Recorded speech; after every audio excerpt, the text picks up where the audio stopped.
Hey guys, welcome to Simply Bitcoin, the channel that breaks down all the daily Bitcoin news from Twitter to important updates to cringy fails. We've got it all.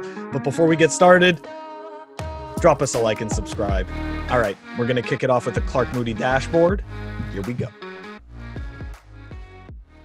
We are at block height, 646,757. We're looking at a Bitcoin price of 10,466, chain rewrite days of 557, and total lightning capacity 1,060 BTC. Hell yeah, it did. It went up. It went up. It Yes, went up. it did. Awesome. Phil, I think it's time for the daily fail.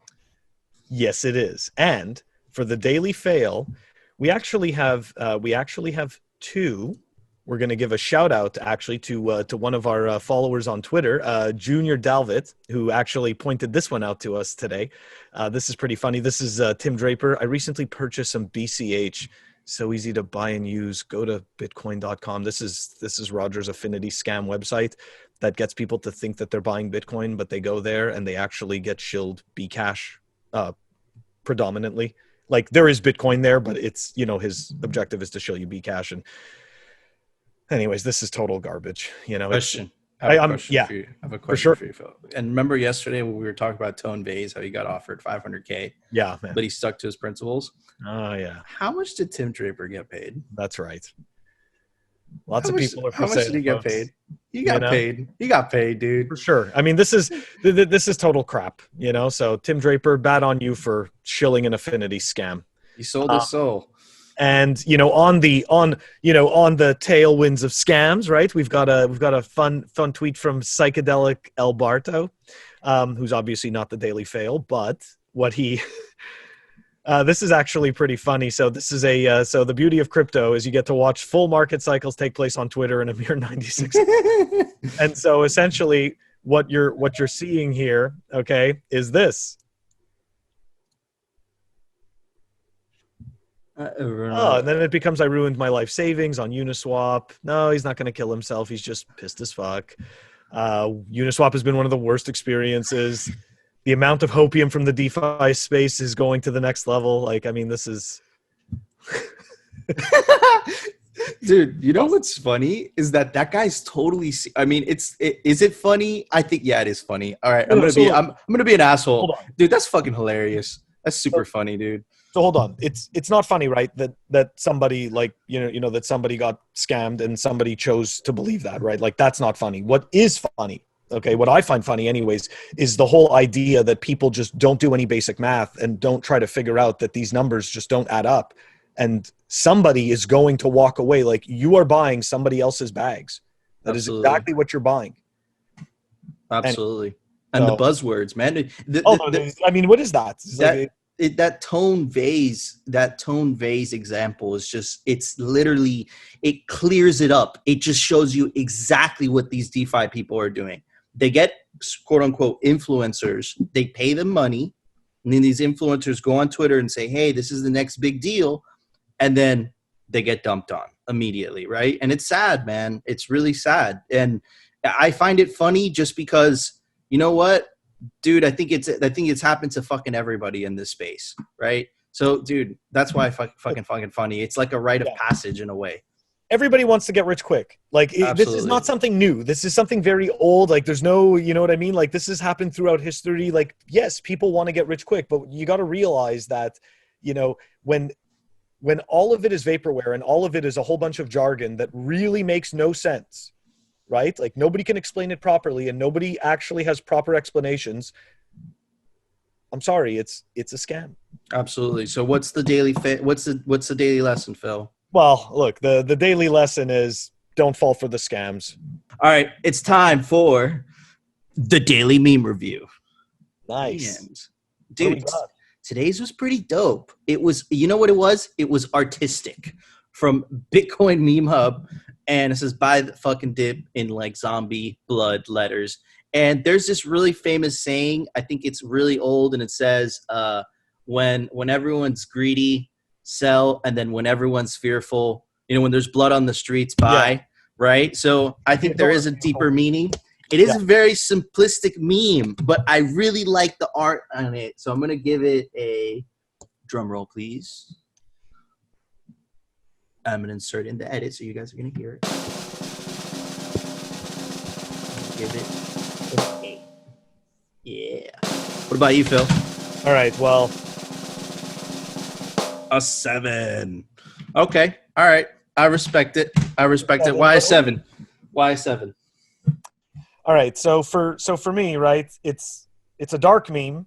It is a dark meme. It is a dark meme, which I'm okay with. So yeah, buy the dip. But I just felt like it was like, it's not everyone is going to get it. Yeah. It's not like, I feel like it's not as all encompassing. That's what I get you. Yeah. Fair enough. Okay. So it's time for the daily price discussion. Oh, so we've got a price discussion today. What's We do. And it's back to the thing that we've been preaching for so long, right, guys? That $10,500 level is so important, right? And you know what? It proved right, because it looks like after the wick went down, it bounced back up to it looks like it's around 10,500. So it looks like this is a clear support. This is an extremely important support. If this breaks down, I would say the next support would be around 10,000. But I'm really hoping that it stays at 10,500. But again, man, this is really short term. And at the end of the day, it would we're all in this for the long term. So who cares, right? And if it does go down, cheaper sats, right? Yep. And just to be clear, it did touch down to approximately 10,075 or something like that, 10,074, maybe a little bit. And it even dipped down lower. It went down into the 9Ks today. At least it did show up like that. That's crazy, dude. That's pretty crazy. Yeah. So Phil, I think it's time for the Daily News, sponsored by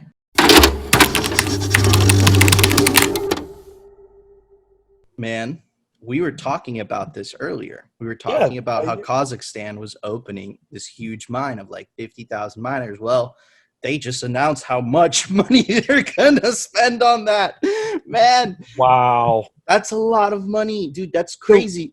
This is good for two things, Phil. This is good for two things. First of all, decentralization fuckization. Okay? Decentralized fuckization. All right? This is crazy, right? You know, you hear about the China and whatever. Yep. Like, you know, like right now, the biggest mining centers, right? There's miners in Iceland. There's a big mining community in Texas with the natural gas.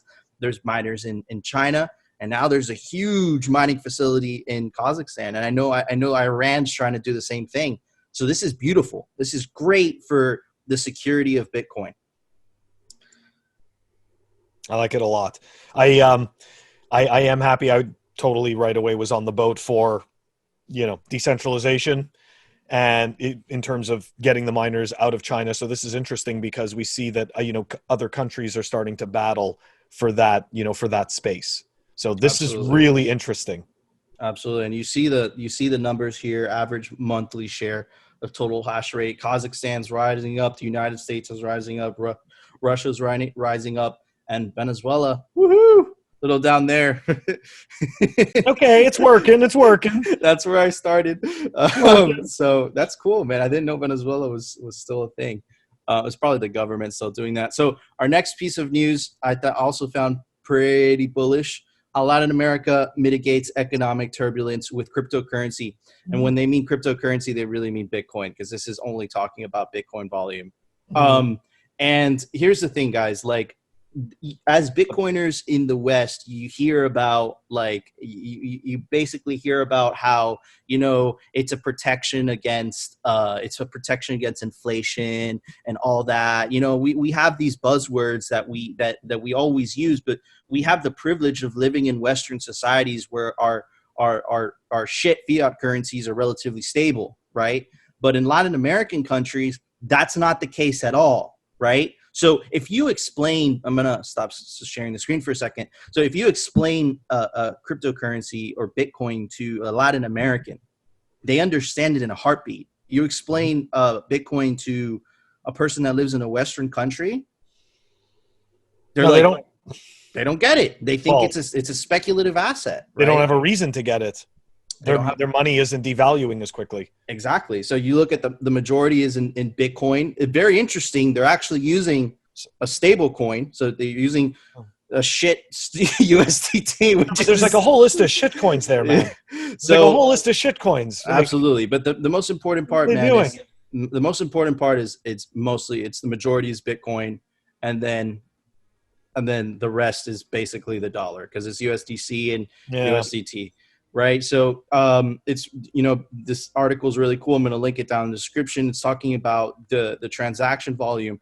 But what was really cool, man, is that in terms of population size, obviously Brazil's a giant, but Venezuela actually is very small in terms of Latin American population size. But we all know how the hyperinflation is happening there, right? It's all over the news. It's making its rounds.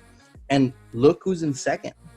Yeah. Right. And it's a very small country in terms of population size. But look, in terms of transactional volume, this is huge in proportion to the population. So this is telling me that, the tinfoil hat Bitcoiners saying, oh, it's a hedge against inflation. Man, there's actual data supporting what we've been preaching for all this time.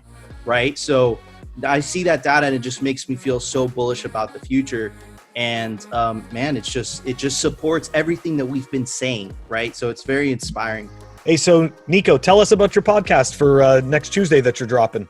Dude, I'm super excited about it. It's with Danny Scott from Coin Corner. He also founded Mount Socks, and they make really cool Bitcoin socks. It's really exciting. You guys get to see what it takes to launch a Bitcoin exchange, right? You never hear that from anybody. So I'm super excited to drop that tomorrow. And, you guys could go look at the little logo. I'm going to put it right here in the edit.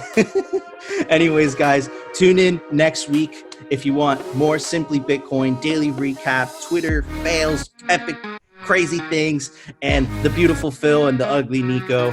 And, of course, no shit coins. See you guys later. Have a good weekend.